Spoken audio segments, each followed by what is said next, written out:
Mga taong magpapabagsak sa Pilipinas ay lantaran na natin silang makikilala. Kung sino sila, huwag kayong aalis dahil yan ang ating pag-uusapan.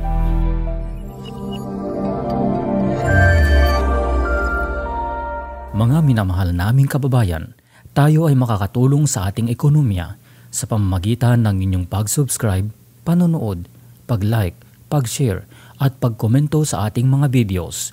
Maraming salamat po.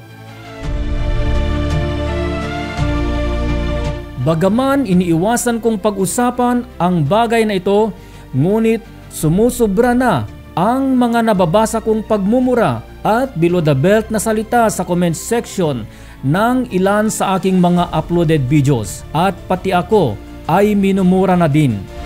Maaaring hindi nyo nakikita dahil napupunta ito sa mga comment na naka-held for review o ibinabasura ng YouTube dahil sa mga malalaswang pananalita. Kaya ngayon, minsan lang din akong magsalita patungkol sa kung sino ang tunay na magpapabagsak sa Pilipinas. Bakbakan ng mga political party supporters, ito ang madalas na dumadaan sa ating mga newsfeed sa iba't ibang social media platform. Ang mga usapin na ganito ay sobrang nagpapa-stress sa ating mga kababayan sa hindi matapos-tapos na bangayan ng mga political party supporters.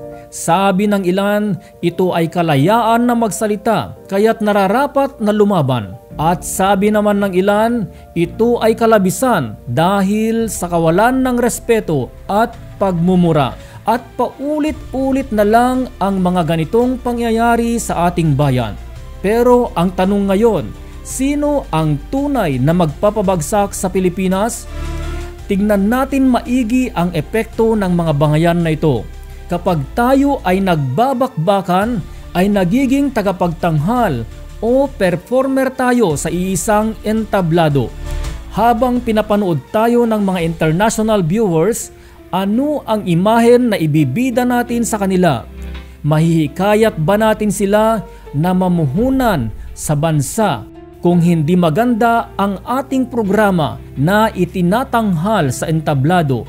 Sa ibayong dagat, sikat na sikat ang mga Pilipino, hindi lamang sa pagiging talentado, kundi respetado, masipag at mga disiplinado. More than very good ang mga kababayan nating mga OFW. Pero ano ang imahen na ibibida nating mga Pilipinong nasa Pilipinas na papanuurin ng mga nasa ibang bansa kung tayo mismo, kung niyuyurakan natin ang ating bansang Pilipinas? Ano ang ipapamana natin sa ating mga anak? Ipapamana ba natin ang pagkawatak-watak, kawalan ng respeto, cancel culture, hate culture at marami pang ibang malalaswang pananalita? Malaking katanungan ito dahil kung ano ang nakikita ng ating mga anak at mga kabataan ngayon ay siya nilang susundan o gagayahin.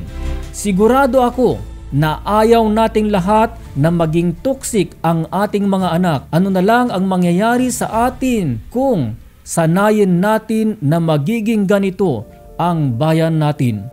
Kapag hindi natin mapigilan ito, balang araw makikita natin ang epekto. Balang araw iiyak tayong lahat dahil ngayon pa nga lamang tuwing naiisip natin ang kahinatnan ng ating bansa ay nakakalungkot na nakakaiyak.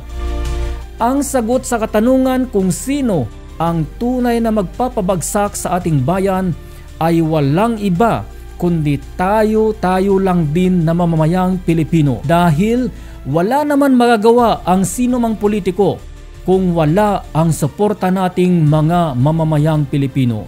Kung hindi tayo magkaisa, kung hindi natin mahalin ang ating bayan, sigurado babagsak at babagsak tayo sa hinaharap.